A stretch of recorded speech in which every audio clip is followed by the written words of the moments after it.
بسم اللہ الرحمن الرحیم نحمدہ ونصلی علی رسولہ الکریم اما بعد۔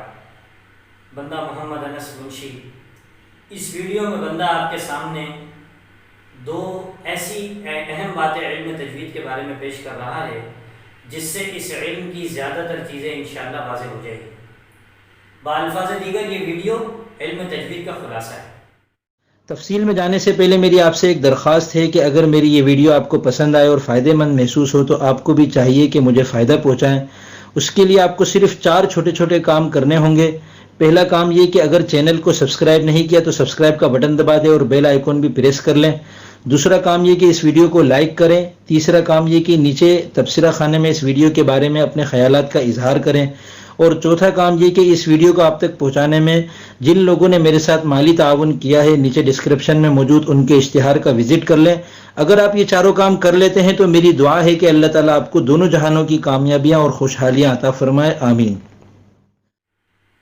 پہلی بات، پورے علم تجوید کا خلاصہ اور دار و مدار 2 چیزوں پر ہے۔ نمبر 1 مخارج اور نمبر 2 صفات۔ مخارج کے حروف کہاں سے ادا ہوتے ہیں؟ جیسے با، واو اور میم ہونٹوں سے ادا ہوتے ہیں۔ حمزہ، ہا، عین، حا، غین، خا حلق سے ادا ہوتے ہیں، اور حلق اور ہونٹ یہ مخارج میں سے ہے۔ نمبر 2 صفات، یعنی حروف کیسے ادا ہوتے ہیں؟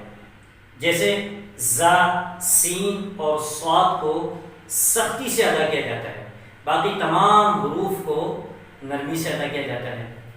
دوسری بات، عربی زبان میں کل 29 حروف ہیں، جن میں سے صرف 10 حروف ایسے ہیں جن میں مشق کرنے کی ضرورت ہوئی۔ باقی 19 حروف عربی میں بھی اسی طرح ادا ہوتے ہیں جیسے اردو میں ادا ہوتے ہیں۔ وہ 10 حروف یہ ہیں: تا، ح، دال، زال، صاد، ضاد، ط، ظ، عین اور قاف۔